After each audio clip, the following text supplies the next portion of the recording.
So, could you start by telling us a little bit about your new novel, The New People? The New People is about a newly married couple, Emma and Rachel, who move from Chicago to a more conservative college town in Indiana for academic jobs. The house that they move into is a renovated foreclosure, and unbeknownst to them, the previous owners, Charlotte and Dirk, are still squatting in the garage attic. It's definitely got the setup of a scarier story, like a thriller, but I always like to tell people it's not really a thriller, even though I've seen it kind of described that way. I was a lot more interested in the kind of heart underneath a story like this, like what happens when everything that you cherish is gone, and what do you do when you're trying to hold on to it? So I would describe the book more as a portrait of two marriages, one at the beginning of their journey and one nearer the end, and how both are navigating these very real economic and political moments in US history. Yeah, and that's interesting. I didn't really read it as a thriller, but then if you do, you start thinking about then like the themes of like marriage and relationships, the economy, like these things that like we're living in a little bit of a horror movie Yes. anyway. Yes. So it's, I don't know, I thought I found it to be like very comfy and uplifting in a lot of ways and not scary, but it is like just thinking about like this period of time, hmm just a lot of the instability. Could you talk a little bit about 2008 and the aftermath and how your characters fit into that equation? Yes.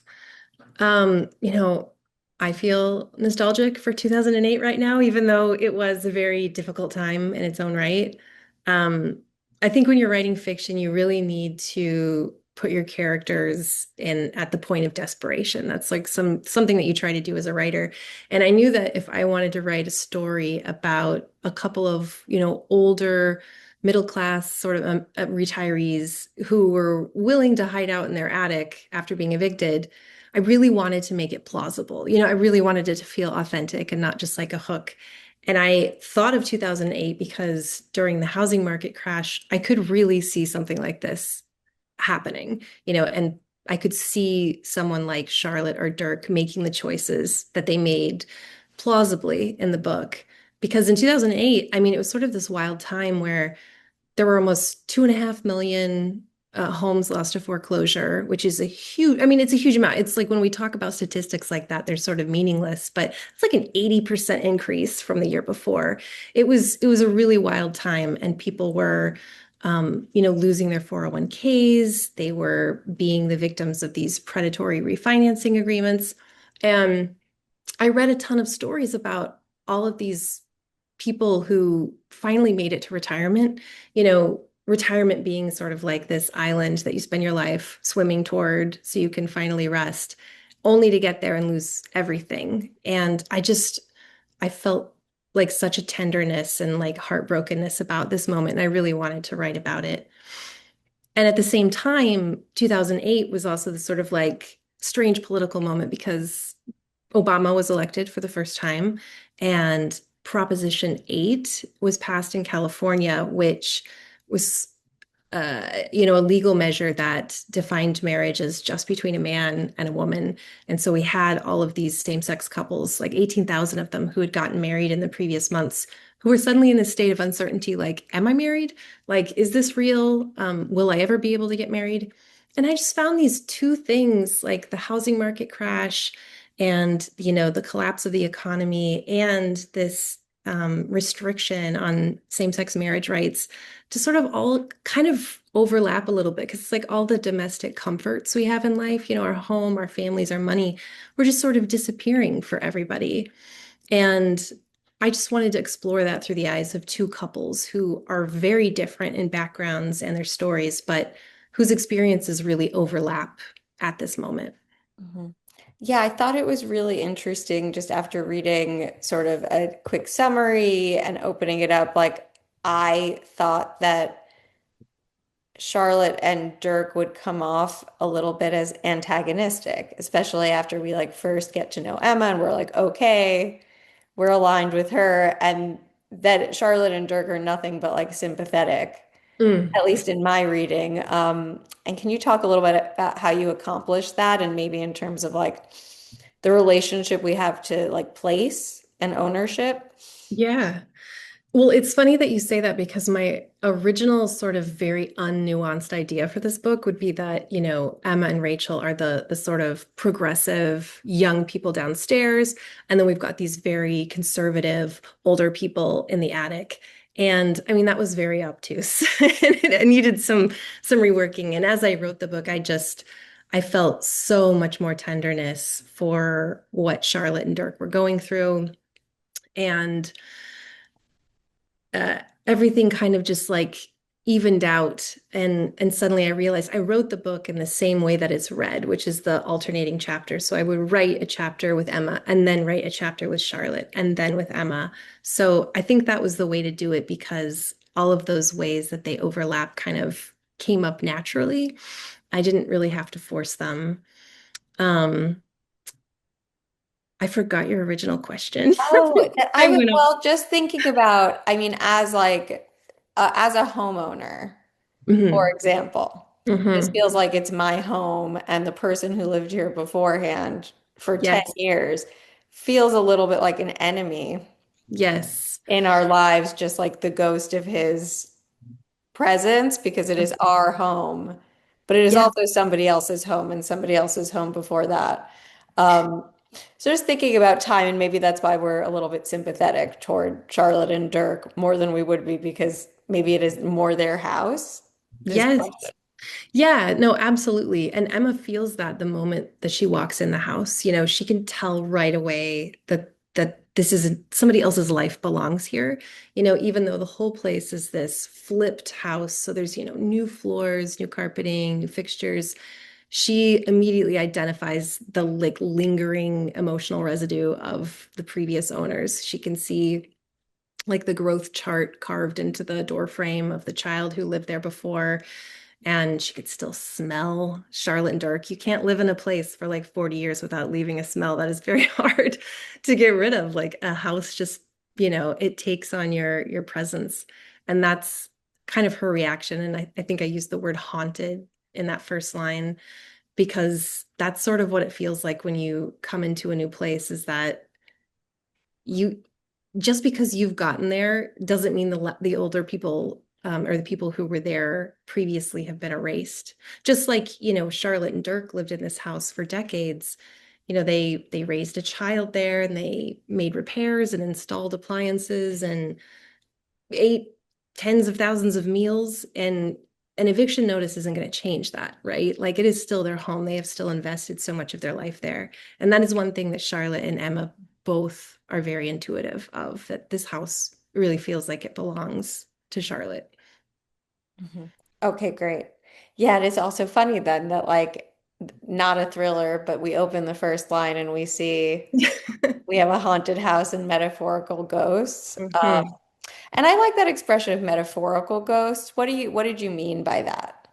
Well, if I can be totally honest with you, I had this idea that maybe Emma would believe that the house was literally haunted and that she would get extremely paranoid about, the literal type of ghosts, like otherworldly stuff. But that was just kind of a dead end when I was writing it. It was getting too off track. But it did make me realize that there was something that she's feeling in that first moment when she walks in, that is, there is some other presence there that she can't quite define, and she feels it in the house all the time. And sometimes it's just um, a reflection of her sense of not fitting in into this community. And sometimes it is literally Charlotte is messing with the house, and it's not her imagination. So I did like to play with that a little bit. It's kind of what it feels like to move into a new house, unless it's a brand new build, is that you step into it and you're just like, this is not mine yet. There's something that is still lingering here. Hmm. And then also, they're not just moving to a new house, but they're moving to a new neighborhood and new community. And obviously, it depends on like, there are some people who can just make friends with everyone in 10 minutes, Yeah. but that's also like a pretty complicated life situation suddenly to enter a new community and then feel like you don't belong Mm.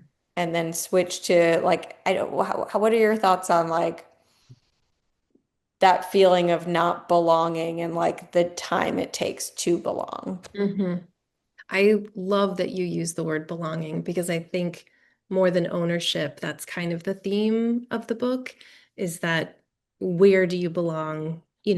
Most people would describe that as home, and it can be a structure, it can be a community, it can be a partner or family. And Emma and Rachel are at a, particularly tense moment because it's 2008, they just got married.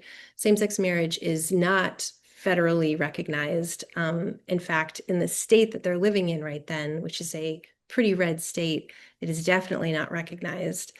And they um, they're sort of opposite of one another, that Rachel sort of gives everyone the benefit of the doubt and really wants to feel like she's connected to everyone, whereas Emma, who I don't want to project, but I think probably has a slightly more common experience of queer people, that we don't always, you walk in a room and we're just not always sure if we belong here, or we're not totally sure who's on our side. And it's definitely better now, but in 2008, this was like very heightened in the months leading up to Proposition 8. And I felt like that tension sort of not belonging and feeling like she wasn't sure who was a friend and who was an enemy really heightened Emma's sense of paranoia in the house, which worked perfectly for Charlotte, who's, trying to undermine the kind of stability in the home. But Charlotte also is seeking belonging in a way. And for her, that is to be with her family and to reunite with her son and to just be home again. Oh, I wanted to ask about the pressure that Emma feels as a woman at this point in her life, at her age, like in terms of family planning, Mhm. and how that also might contribute to her feelings of paranoia or unbelonging. Yeah. Yeah, Emma is hitting a certain moment that many women hit in their early 30s, where the sudden urge to procreate and to build a family, it sort of hits you out of nowhere.